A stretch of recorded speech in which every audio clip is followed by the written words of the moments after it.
It was raining, the kind of rain that doesn't care about you. The cold, sideways kind that soaks through your jacket in 30 seconds flat. Marcus pulled his collar up and moved fast through the puddles on 5th Street, his sneakers already done for the night. He had 20 minutes before the babysitter had to leave, and the bus had been late, and his whole body was tired in a way that sleep didn't fix anymore. That was just life at 34. Single dad, 2 jobs, 1 little girl named Lily, who deserved the whole world, and got a dad who was doing his absolute best just to keep the lights on. That's when he heard her voice. "Excuse me, I'm so sorry to bother you. Could you walk me home?" He turned. An older woman, maybe 65, maybe 70, stood under the awning of a closed flower shop. She was slight, with white hair pinned up neat under a soaked scarf, and she was clutching a canvas grocery bag like it might fly away. She had the kind of face that made you want to trust her immediately. Soft around the eyes, careful around the mouth. Marcus looked at his phone. 17 minutes. He looked at her. "Yes, ma'am," he said. "Of course. If you believe in kindness and second chances, hit that like button right now, drop a comment, share this with someone who needs to hear it today, and subscribe to the Kindness channel. And tell us, where are you watching from?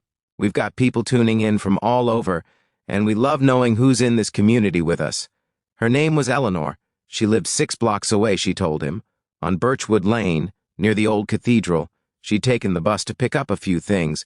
Soup ingredients, she said, because her housekeeper had the week off, and she liked to cook when the weather turned. She said it simply, without drama, the way people talk when they've been alone long enough that small details become conversation. Marcus walked beside her and held his umbrella over her head, leaving his own shoulder to the rain. She noticed and said, "You'll catch your death." He said, "I'm already wet, so—" She laughed, a small, real laugh, and he felt something loosen in his chest that he hadn't known was tight. He told her about Lily. He didn't mean to, but Eleanor asked the right question at the right moment, which was simply, "Do you have family nearby?" And then it all came out. Lily was 7, she liked dinosaurs and hated math and had her mother's laugh, and her mother had left when Lily was 2, and Marcus had been doing it solo ever since. He worked mornings at a print shop and evenings doing delivery. He was trying to save enough to move to a better school district. He was always trying. Eleanor listened the way people used to listen, without reaching for her phone, without waiting for her turn to talk. She just listened, and she asked follow-up questions, and she said, "She sounds like a remarkable little girl." And Marcus said, "She is. She really, really is." When they reached Birchwood Lane, Marcus stopped at the curb and pointed her toward her door, but Eleanor paused on the first step and turned back. "Come in out of the rain," she said, "just for a moment. Let me give you something for Lily." He almost said no. He had the instinct to say no, the same instinct that had kept him independent and unobligated for 7 years. But something about the rain and the soup and the way she'd listened made him follow her up the steps. The door swung open into a house that stopped Marcus cold. It wasn't a house. It was a home, full of art and books, and the kind of furniture that looked old but intentional, like every piece had a story attached to it. A grandfather clock ticked in the hall. There were framed photographs everywhere, and a baby grand piano, and a fireplace already glowing low. It was warm in a way that Marcus hadn't felt in a long time.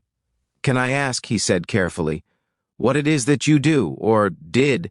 Eleanor smiled, setting her grocery bag on a kitchen counter the length of Marcus's entire living room. "I ran a company," she said. "Pharmaceutical distribution. Started it in my kitchen 40 years ago, sold it 8 years ago." She paused. "I don't lead with it. People treat you differently."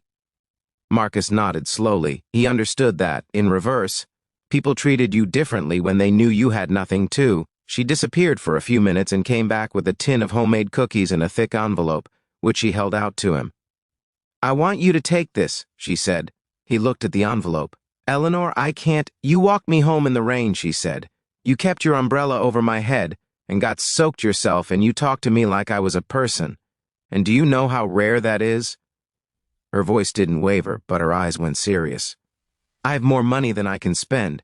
I have no children, no grandchildren. My purpose these days is finding places to put it where it matters. She pressed the envelope into his hands. Put Lily in a good school. That's all I ask. Inside was a cashier's check for $40,000.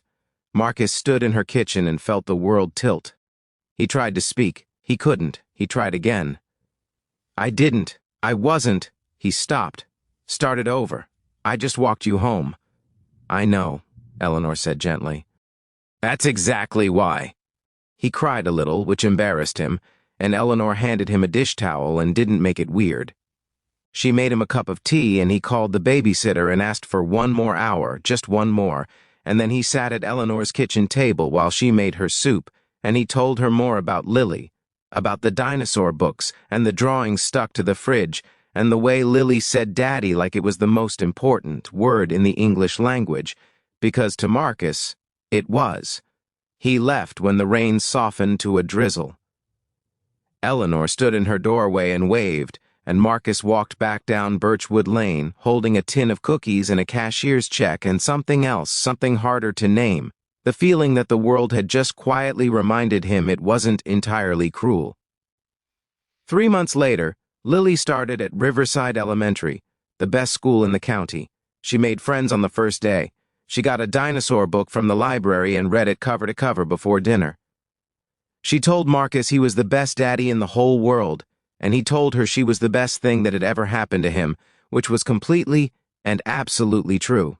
Marcus still thinks about that rainy Tuesday night on 5th Street, about how close he came to walking past, about how much a man can carry when he has to, and how much lighter everything gets when a stranger, just one stranger, decides to see him.